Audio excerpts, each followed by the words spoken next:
É assim que acontece. Aqui é um fato. Veja, o Enéas estava num deserto. A saúde dele estava problemática. Uma pessoa paralítica hoje não é agradável. Mas hoje tem muita coisa para aliviar o desconforto de um paralítico. Sim ou não, gente? Colchão d'água, aquela cadeira motorizada, não é verdade? Rampa nas esquinas. Puxa vida, eu sei que não é fácil, mas em comparação com antigamente, né? Melhorou bastante. Né? Antigamente era aquelas esteiras de palha, sei lá do que era, não tinha nada para aliviar a dor de uma pessoa, então era difícil, estava num deserto. O deserto ele acabou quando? Quando ele ouviu a palavra, recebeu a palavra, né? Ouviu a palavra, creu na palavra e praticou a palavra. Deus estava ali o tempo todo. Naqueles 8 anos de paralisia, Deus estava lá. Mas por que Deus não fez nada? Porque não teve oportunidade. Ninguém chegou para o Enéas para falar, Jesus Cristo te cura. Talvez até aqueles crentes derrotados. Chegava lá, tadinho. Ai, deu uma provação. Deus está te provando. É assim mesmo, a vida é assim. Está amarrado no nome de Jesus, que a vida é assim. Que Deus é esse que põe as pessoas para ficar desse jeito? O diabo que faz isso daí. Tem que reagir. Tem que reagir. Se Deus fala que Ele é o Senhor que me sara, acabou, pronto, final. Isso é o que eu creio. E quanto mais eu me apego a isso e pratico isso, mais Ele se manifesta. Não é? Talvez aquela comunidade toda não tinha um abençoado para dizer, Enéas, Jesus Cristo te cura, levanta. Talvez até hoje para você ninguém falou isso. Talvez você não esteja doente fisicamente. Talvez sua paralisia seja em outro sentido. Mas de repente todo mundo fala para você, a vida é assim, vamos esperar, quem sabe, Deus quiser. Não é assim que as pessoas falam? Não, está errado isso daí. Se ninguém fala para você, fale para você mesmo. Vou me levantar, vou levantar a cabeça, vou sair desse fundo de poço que eu estou, não aceito ficar como estou, porque Deus tem o melhor para mim. Amém, pessoal? Pega outra passagem da Bíblia, por favor, Atos 14. Olha o versículo 8 em diante. Em Listra, era uma cidade, tá? Costumava estar assentado certo homem, o que, gente? Que ele era? Aleijado, paralítico desde o seu nascimento. Quer dizer que ele nasceu paralítico, tá?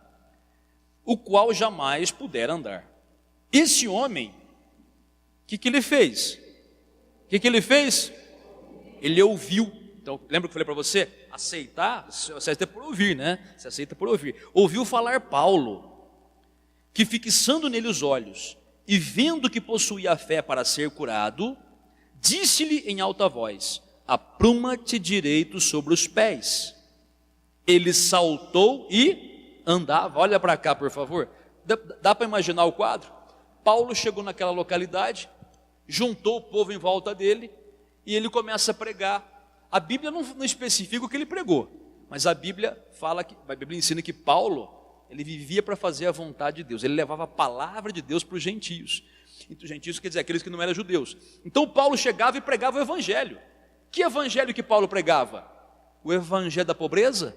Não. Você sabe que hoje a gente é muito criticado porque a gente fala de prosperidade, né? E tem gente que não entendeu. A pessoa às vezes é uma visão, né? E começa a criticar teologia da prosperidade, que fala muito de prosperidade. Deus na Bíblia fala de prosperidade. Deus na Bíblia fala.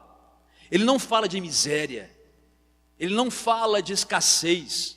Ele fala de abundância. Ele fala de multiplicação.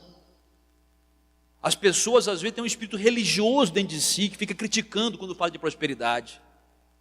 A pessoa até fala, não, mas tem que preocupar com a alma. Não tem dúvida, a alma é mais importante. Mas se eu já sou de Cristo, preocupei com a minha alma, por que eu não posso buscar pela minha vida material?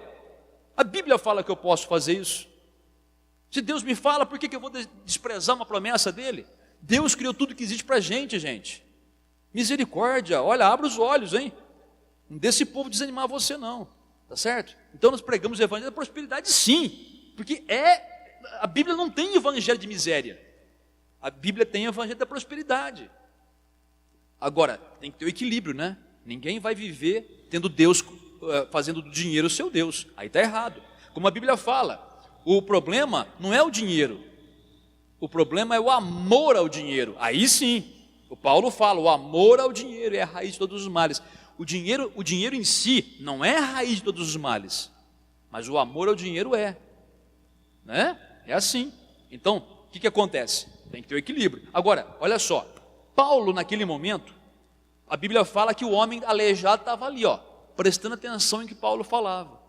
E Paulo pregando o evangelho da bênção, do perdão, da salvação, né? Creio que prosperidade material nem foi o tema ali, mas ele falou de prosperidade física, que Deus podia curar, que Deus podia levantar o Enéas, o homem ali que a Bíblia não fala o nome, Enéas foi no outro caso. Então, aquele homem ouviu, ele ouviu, recebeu a palavra, creu na palavra, e aí o Paulo percebeu que aquele homem tinha uma coisa diferente nele. Havia um montão de gente ali, mas só aquele homem que estava mostrando fé. Não sei se o olhar dele, aquele olhar de quem está recebendo, você percebe, né? Tem aquela pessoa que você fala, está quase dormindo assim, né? Acorda aí, não é verdade? Né? E tem aquela pessoa que está falando, ela está assim, parece que está comendo, está falando, né?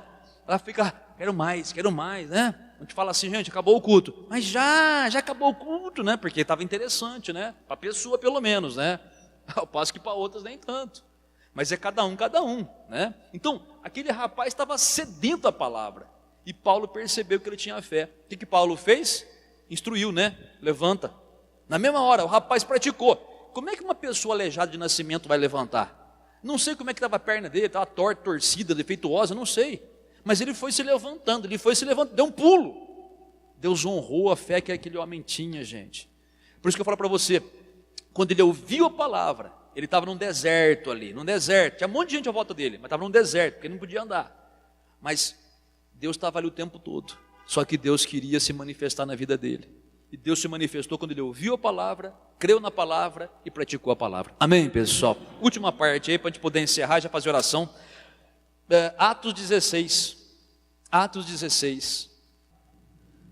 16, olha para cá por favor. Lembra o que diz no Evangelho de Marcos, no capítulo 16? Jesus fala assim, ide por todo mundo e pregai o Evangelho a toda criatura. Quem crer e for batizado será salvo, quem não crer será condenado. E Jesus continua dizendo, eis os sinais que acompanharão os que creem. O primeiro sinal que o Senhor Jesus fala, qual é? Em meu nome expulsarão demônios. Jesus falou isso. Aquele que crê no meu nome vai expelir ou expulsar demônios. Sim ou não, gente? Muito bem. Olha o que aconteceu com Paulo. É palavra de Deus, não é? Sim ou não? Jesus falando isso é palavra de Deus. Capítulo 16, versículo 16 também. Aconteceu, 16, aconteceu que, indo nós para o lugar de oração, nos saiu ao encontro uma jovem possessa do que, gente? De espírito adivinhador. Esses espíritos adivinhadores são terríveis, até nas igrejas eles entram, viu? A qual, adivinhando, dava grande lucro aos seus senhores. Seguindo a Paulo e a nós, clamava dizendo, estes homens são servos do Deus Altíssimo e vos anunciam o caminho da salvação. Olha para cá, deixa eu explicar uma coisa para você, é rápido para encerrar, presta atenção. O que aquela moça falou de errado? Fala para mim.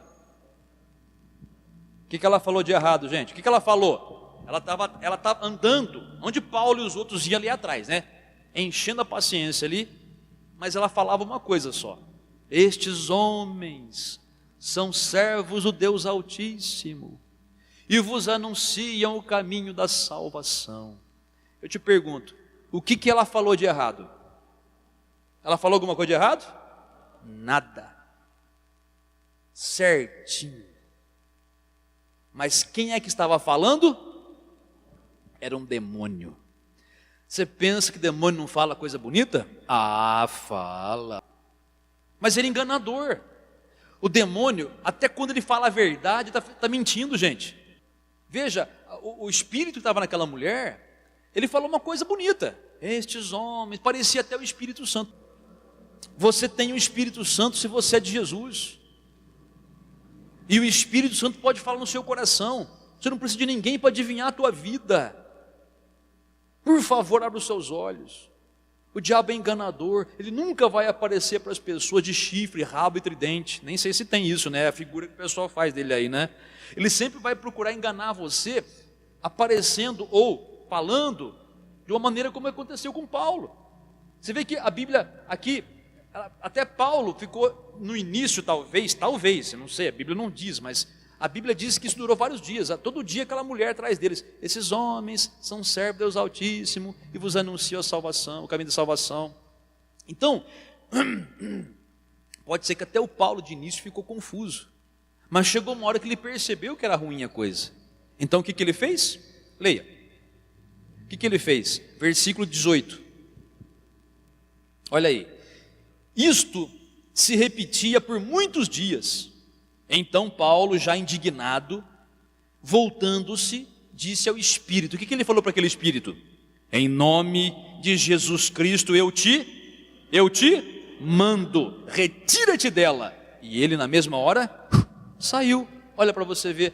Você vê? Imagina o pequeno deserto que Paulo passou com aquela mulher perturbando. Estava numa coisa boa, bonita, estava. Só que Paulo percebeu: um demônio está nela. Talvez os outros até mais. Imagina que é um demônio, o que está falando? Os outros, a pessoa parece criança, às vezes não percebe, né? É um demônio, quer ver que é como é um demônio? Em nome de Jesus, sai dela! Na mesma hora, saiu. E a moça perdeu a capacidade de adivinhar. Por que o demônio saiu? Por que Deus se manifestou, aliás, né? Deus se manifestou com poder para expulsar aquele demônio na ordem de Paulo. Porque Paulo lembrou da palavra de Jesus. Paulo ouviu a palavra, creu na palavra, praticou a palavra. Quando que ele praticou? Quando ele falou: em nome de Jesus, sai dela. Amém, pessoal? E você pode fazer a mesma coisa hoje na hora de orar. Você pode colocar a mão sobre a tua cabeça, porque naquele mesmo versículo de Marcos está escrito: aqueles que creem em nome de Jesus imporão as mãos sobre os enfermos, talvez seja você mesmo enfermo, e os enfermos serão curados. Amém, pessoal? É isso daí. Então você vai fazer dessa maneira. Você vai pôr a mão sobre você, onde dói, onde tem algum problema aí, e vai repreender esse mal, porque isso é palavra de Deus.